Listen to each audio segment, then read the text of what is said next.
The silence stretched longer than anyone expected, not awkward but deliberate, as if Clara was listening to something no one else in the room could hear, her fingers still hovering just above the keys, unmoving, unhurried. And in that stillness, the faint murmur that had lingered in the audience began to fade, replaced by a quiet tension that settled over the hall like a slow descending curtain. Victor shifted his weight slightly, his eyes narrowing as he studied her posture, searching for signs of uncertainty, of hesitation, anything that would confirm his earlier judgment. But what he saw instead was something he could not immediately define, a stillness that did not resemble fear, a calm that did not align with inexperience. Somewhere in the front row, a woman adjusted her program, the soft rustle sounding unusually loud against the silence, while a man beside her leaned back in his chair, arms crossed, already preparing himself for what he assumed would be a brief and forgettable performance. Clara took a slow breath, her shoulders rising just enough to mark the moment, and then, without flourish, without announcement, her fingers lowered to the keys. The first note was not loud, not dramatic, but it carried a clarity that cut through the air with unexpected precision, a single tone that seemed to settle into the space and hold it, as if testing the room itself. A few heads tilted slightly, subtle reactions that barely registered consciously, but something had shifted, something small yet undeniable. The second note followed, then the third, each one placed with intention, each one connected by a sense of control that did not match the assumptions that had filled the room moments before. Victor's expression remained composed, but his gaze sharpened, focusing more intently now, no longer observing casually, but analyzing, measuring, comparing what he heard against what he expected, and already the two did not align. Clara's hands moved with a quiet confidence, her fingers gliding across the keys with an economy of motion that suggested familiarity far deeper than practice.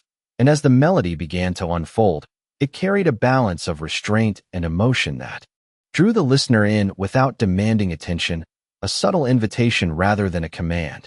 The audience, once relaxed and distracted, began to still, conversations fading completely as more and more attention shifted toward the stage, drawn not by spectacle, but by something quieter, something harder to ignore. A young student in the back row leaned forward, elbows resting on his knees, his eyes fixed on Clara's hands as if trying to understand what he was hearing, while a pair of older patrons exchanged a brief glance, their earlier skepticism replaced by a hint of curiosity they did not voice.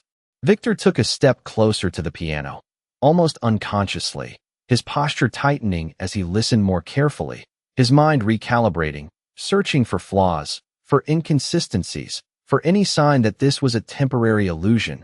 But the phrasing remained consistent, the timing precise, the dynamics controlled in a way that spoke of discipline, not chance. Clara did not look at the audience, did not look at Victor, her focus entirely on the instrument, her expression calm, almost distant, as if the room around her had ceased to exist, and in that isolation, her playing deepened, the melody gaining weight, gaining presence, filling the hall with a resonance that began to press against the expectations of everyone listening.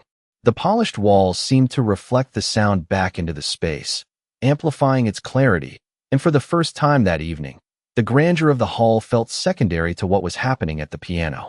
Victor's jaw tightened slightly, a subtle shift that would have gone unnoticed by most, but to those who knew him, it signaled something rare, uncertainty, not yet fully formed, not yet acknowledged, but present nonetheless.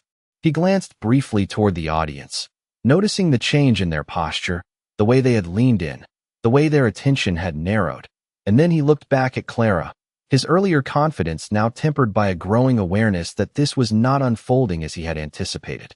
The melody continued to build, not in volume but in depth, each phrase layered with intention, each transition seamless, and with every passing second, the gap between perception and reality widened until it could no longer be ignored. The room, once filled with quiet judgment, now held a different kind of silence, one that listened, one that waited, and somewhere within that silence, the first traces of realization began to take shape, though no one had yet found the words to express it. And as Clara's hands moved effortlessly across the keys, the story the audience thought they were about to witness quietly slipped away, replaced by something far more difficult to dismiss. By the time the melody reached its second movement, the transformation in the room was undeniable, not sudden, not explosive, but steady and irreversible, like a tide quietly pulling everything in its direction. And Clara remained at the center of it, her posture unchanged, her expression composed, her presence now impossible to ignore. Her fingers moved with a fluid precision that no longer suggested familiarity but mastery, each note placed with an awareness that extended beyond technique, beyond memorization, into something deeper, something that could not be taught in lecture halls or refined through polite applause. The piece, which Victor had described moments ago as simple, now revealed layers that most in the audience had never truly noticed before: subtle shifts in tempo, delicate variations in pressure, phrases that breathed as if they carried their own intention, and with each passing second, the music seemed to expand, filling not just the space but the awareness of everyone listening.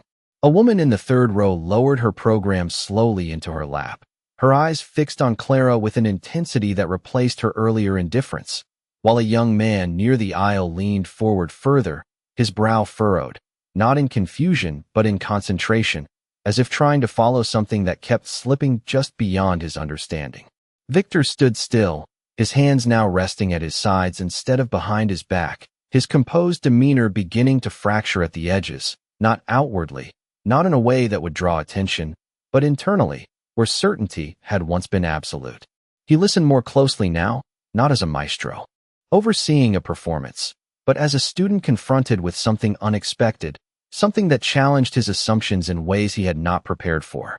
Clara's playing did not seek approval, did not perform for reaction. It simply existed, complete and self-contained, and that quiet independence carried a weight that pressed against the carefully constructed hierarchy of the evening. The polished expectations of the audience, the unspoken rules about who belonged on that stage and who did not, began to dissolve under the steady progression of sound, replaced by something more honest, more immediate, a recognition that could not be explained away.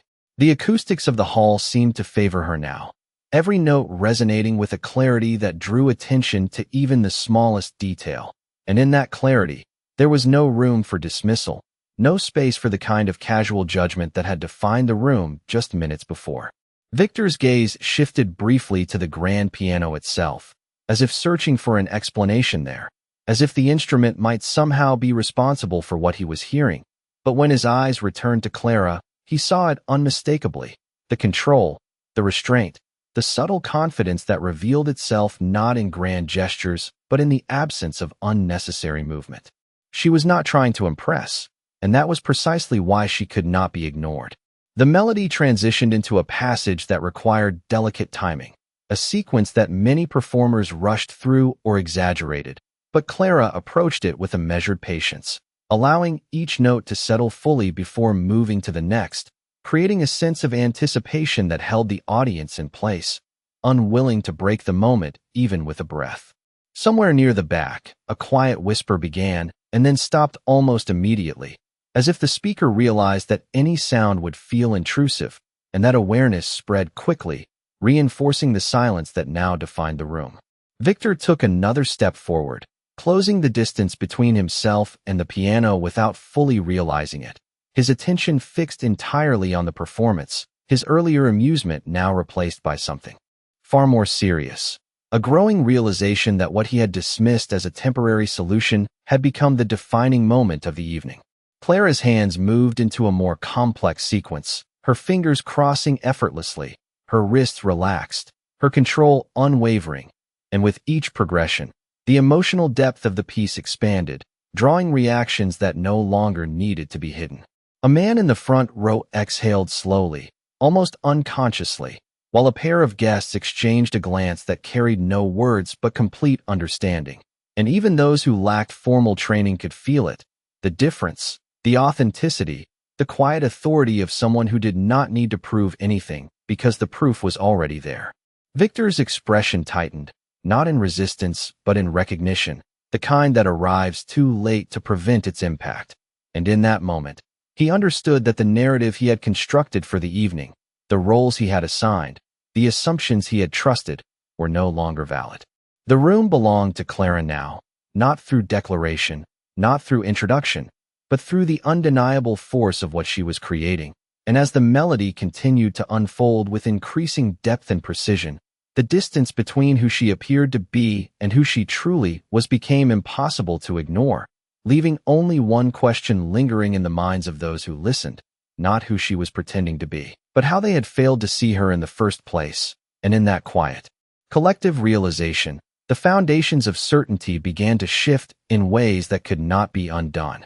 The final passage approached without announcement, yet everyone in the room felt it before it arrived, a subtle tightening in the air, a collective awareness that something was reaching its conclusion, and Clara remained completely still except for her hands, which moved with an ease that no longer required effort, no longer required thought, as if the music itself had taken over and she was simply allowing it to pass through her. The melody deepened, not louder, not faster, but fuller, carrying a richness that seemed to settle into the walls, into the seats, into the very breath of those listening. And in that fullness, there was no room left for doubt, no space for dismissal, only the quiet certainty that what they were witnessing could not be reduced to coincidence or chance. Victor stood motionless just a few feet away, his earlier authority now replaced by something far more fragile, a silence that revealed more than any reaction could. His eyes fixed on Clara's hands as if trying to memorize every movement, every transition, every detail that had escaped his notice before. He no longer searched for flaws, because there were none he could justify, and that realization settled heavily, not as defeat, but as understanding, the kind that arrives when certainty collapses under the weight of truth. Clara moved into the final sequence with a calm precision that carried no urgency, no need to impress, only completion, and the notes followed one another with a clarity that felt inevitable, as if they had always existed in that order, waiting for someone to reveal them properly. A woman in the front row pressed her hand lightly against her chest, not out of shock but recognition, while a man near the aisle closed his eyes briefly, allowing the sound to settle without distraction. And throughout the hall, the stillness held, not forced, not expected, but chosen, because no one wanted to break what was unfolding. The last phrase began quietly, almost imperceptibly, a gentle descent that carried the weight of everything that had come before, and Clara's fingers slowed, each note given space, each transition allowed to breathe, until the final chord arrived, not with force, but with certainty.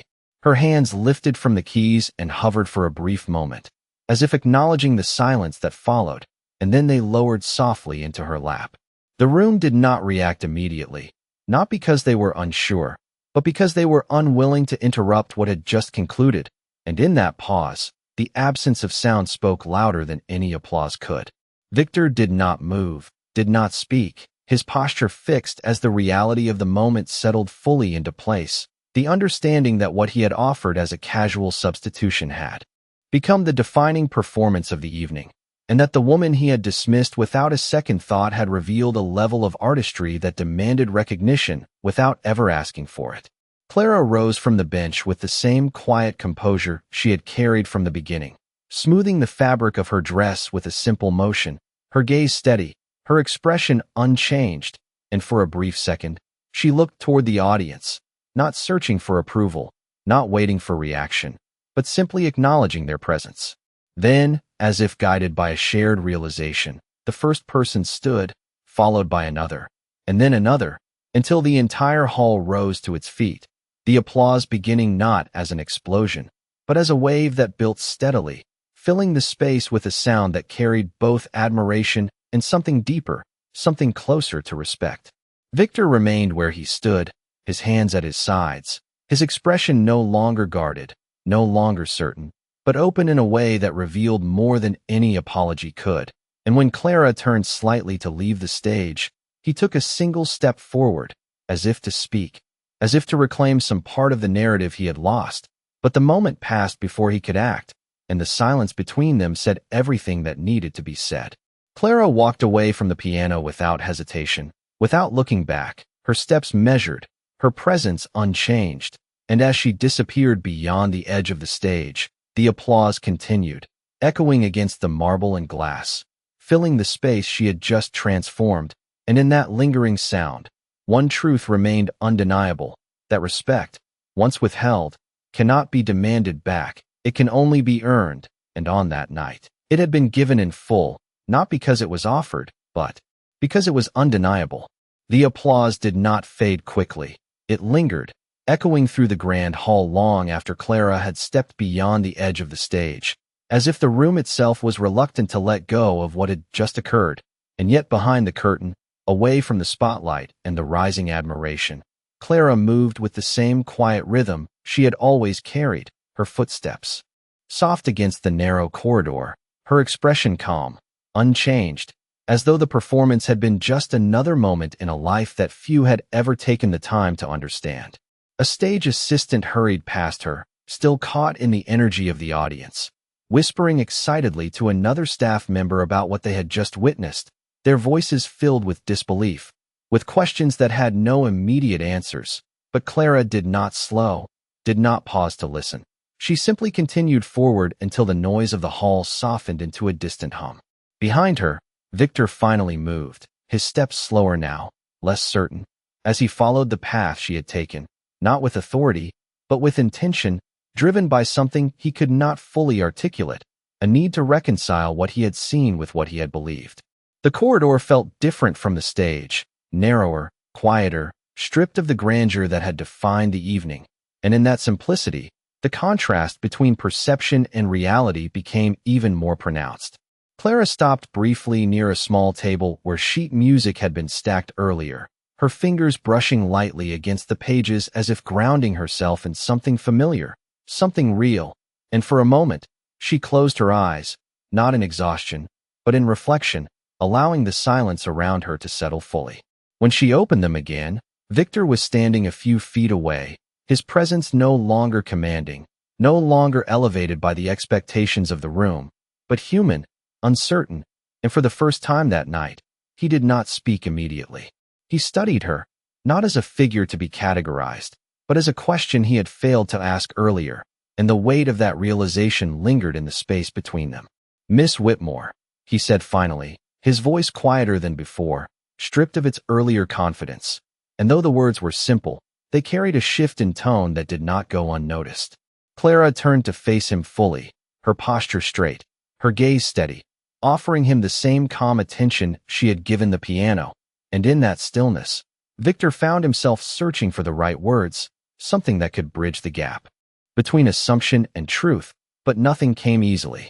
"I was not aware," he began, then paused, the sentence faltering before it could find its direction, because the truth beneath it was more complicated than a simple admission. Clara did not interrupt, did not rush to fill the silence. She simply waited, her presence patient, unpressured, and that patience only made the moment more difficult for Victor to navigate. "Your performance," he continued, choosing his words carefully now, "was exceptional." The compliment, though sincere, felt incomplete, as if it addressed only the surface of what had occurred, and both of them seemed to recognize that limitation without acknowledging it directly. Clara inclined her head slightly, accepting the words without reaction, without validation, and in that quiet acceptance, there was no triumph, no need to prove anything further, only a calm acknowledgement of what had already been demonstrated. Victor exhaled slowly, the weight of his earlier assumptions settling more heavily with each passing second, and for the first time in many years, he found himself without the authority of certainty, without the comfort of being right. "I misjudged," he said, the words measured, deliberate, and though they were not elaborate, they carried a significance that extended beyond the moment, an admission not just of error, but of perspective. Clara held his gaze for a brief moment, her eyes steady, not accusatory, not forgiving, simply present, and then she spoke, her voice soft but clear. "You made a decision based on what you saw." The statement was not a challenge, not a defense, but an observation, one that carried a quiet truth that needed no elaboration. Victor nodded once, the simplicity of her response striking more deeply than any criticism could have, because it left no room for argument, no space to deflect responsibility, only understanding. The corridor remained still around them, the distant applause now fading into memory, and in that quiet, Something shifted, not dramatically, not visibly, but fundamentally, a recognition that extended beyond the two of them into something larger, something that would remain long after. The evening ended. Clara turned slightly, preparing to continue on her way, her role in the moment complete, and Victor did not stop her, did not call her back, because for the first time, he understood that not every presence could be directed, not every talent could be contained within expectation. As she walked away, her steps steady, her posture unchanged, Victor remained where he stood, watching her disappear into the quiet of the corridor, and in that stillness, the lesson settled fully, not as a dramatic revelation, but as a simple truth that could not be undone, that the value of a person is not diminished by being overlooked, but the judgment of those who overlook them reveals far more than they intend. Clara did not stop walking until the corridor opened into a quieter wing of the conservatory, a place far removed from the glow of chandeliers and the polished expectations of the grand hall, where the walls were simpler, the lighting softer, and the air carried none of the weight that had filled the stage just minutes before. And yet even here, the echo of what had happened seemed to follow her, not as noise, but as a presence she did not need to acknowledge. She reached a small practice room and pushed the door open gently, stepping inside with the same calm precision that had defined every movement she made that evening. And as the door closed behind her, the distant sounds faded almost completely, leaving only a quiet stillness that felt familiar, almost comforting. The room held a modest, upright piano, its surface worn in places, its presence unassuming, and Clara moved toward it without hesitation, setting her hand lightly against the wood as if greeting something known, something constant in a world that had just shifted around her. For a moment, she stood there, her reflection faint in the polished surface, her expression unreadable, not because she was hiding anything, but because there was nothing to display, no need to process what had already settled within her long before this evening had begun. Back in the grand hall, the program had resumed, but the atmosphere had changed in ways that could not be corrected. Conversations now carried a different tone, quieter, more reflective, as guests attempted to reconcile what they had witnessed with what they had expected. And though new performers took the stage, their efforts were measured against something they could not replicate, something that had not been announced, not been introduced, but had simply existed and left its mark. Victor remained near the edge of the stage, his posture composed once more, but the certainty that had once defined him had shifted into something more measured, more aware, and as he listened to the ongoing performance, his attention wandered, not out of disinterest, but because the standard by which he evaluated everything had been altered in a way he could not ignore. A member of the board approached him quietly, offering polite praise for the evening, mentioning the unexpected substitution with a tone that carried both curiosity and admiration. But Victor responded only with a brief nod, his thoughts elsewhere, his focus no longer on maintaining appearances, but on understanding what he had overlooked. In the practice room, Clara sat at the upright piano, her movements unhurried, her hands resting gently on her lap before rising once more to the keys. And this time, there was no audience, no expectation, no silent judgment waiting to be overturned, only the quiet space and the instrument before her. She pressed a single key, letting the note resonate softly, its sound less grand than the Steinway in the hall, but no less true, and then another, and another, her playing now free from observation, free from the weight of interpretation, existing solely for itself. The melody she chose was different, simpler, more personal, not designed to impress or to demonstrate, but to express something that did not require recognition. And as the notes filled the small room, they carried a warmth that contrasted with the precision of the performance earlier, revealing another layer, another dimension that had remained unseen. Time passed quietly, unnoticed, until a soft knock interrupted the stillness, and Clara paused, her fingers lifting from the keys as she turned toward the door. It opened slowly, and a young student stepped inside, hesitating at the threshold as if unsure whether he belonged there, his eyes wide with a mixture of curiosity and respect. "I am sorry," he said, his voice low, careful not to disrupt the space. "I did not mean to interrupt." Clara shook her head gently, offering a small, reassuring smile that invited him forward without words, and he stepped inside, closing the door behind him as if preserving the moment. "I was in the back," he continued, his gaze shifting briefly to the piano before returning to her. "I have never heard anything like that before." The words were simple, unpolished, but they carried a sincerity that required no refinement, and Clara listened without interruption, her expression unchanged, her attention complete. "How did you learn to play like that?"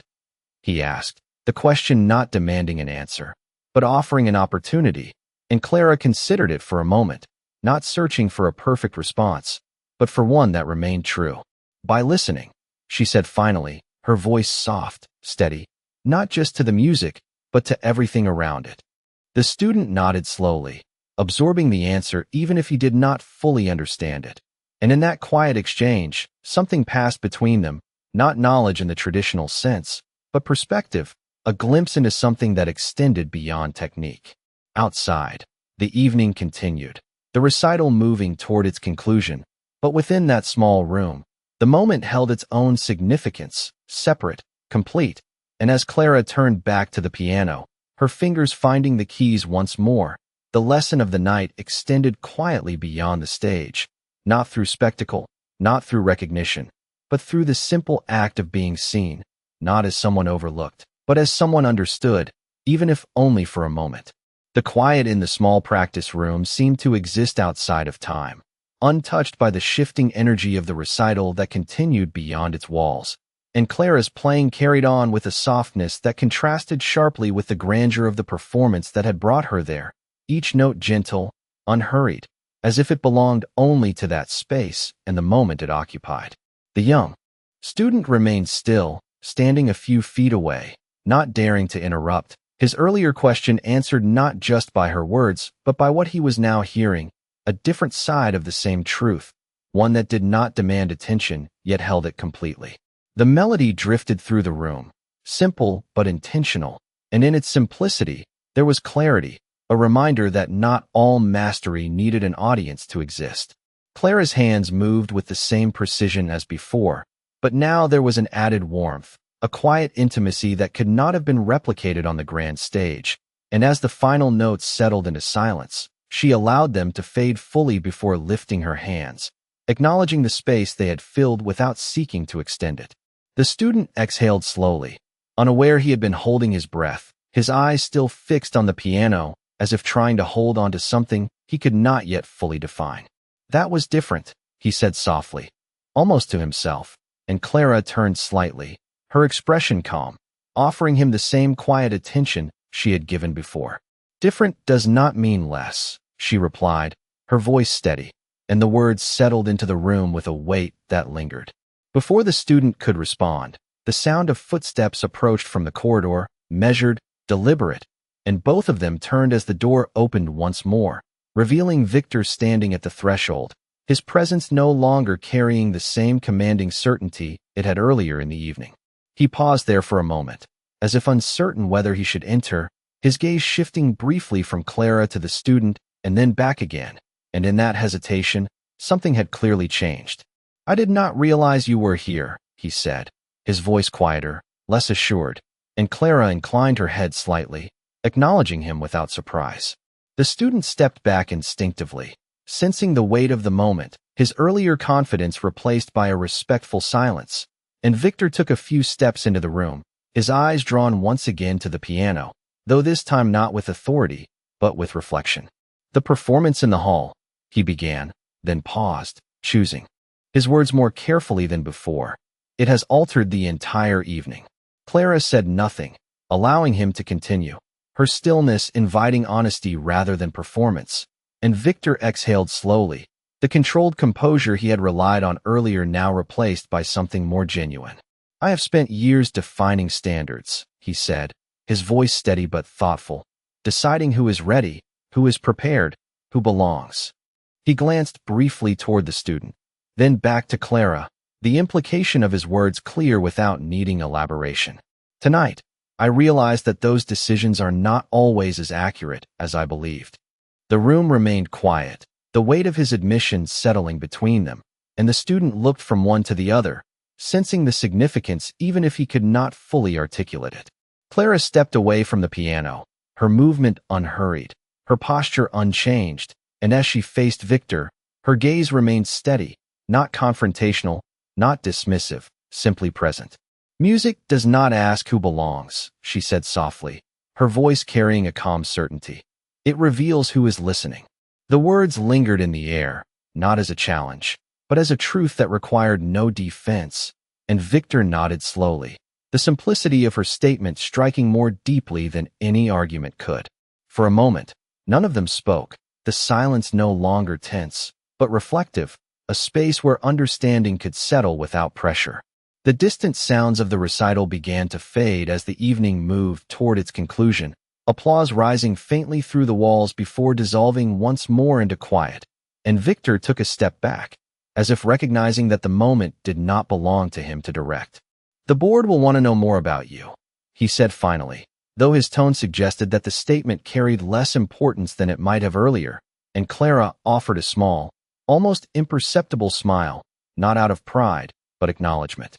"They can ask," she replied simply, her voice unchanged, and in that response, there was no urgency, no desire to claim recognition, only a quiet acceptance of whatever came next. The student watched her closely, the simplicity of her presence leaving a deeper impression than any formal introduction could have, and as Victor stepped back toward the door, pausing briefly before leaving, the balance of the evening shifted once more, not in spectacle, not in applause, but in understanding. Clara returned to the piano, her hands resting lightly on the keys, not to perform, not to demonstrate, but simply to continue. And as the first soft note filled the room again, it carried with it a quiet reminder that what had been revealed that night was not a moment, not an exception, but a truth that had always been there, waiting for someone willing to listen without assumption. The final notes drifted softly through the practice room, quieter than before, almost like a whisper meant only for the walls that had held her presence long before anyone thought to listen. And when Clara's fingers lifted from the keys once more, the silence that followed did not feel empty. It felt complete, as if nothing more needed to be added, nothing more needed to be proven. The young student remained still, absorbing the moment in a way that would stay with him far beyond that evening. His earlier questions now replaced by a quiet understanding that did not require explanation, and he nodded once, more to himself than to her, before stepping back toward the door, careful not to disturb what had just settled in the room. "Thank you," he said softly, his voice carrying a sincerity that did not seek recognition, and Clara offered a small nod in return, acknowledging the gratitude without drawing attention to it.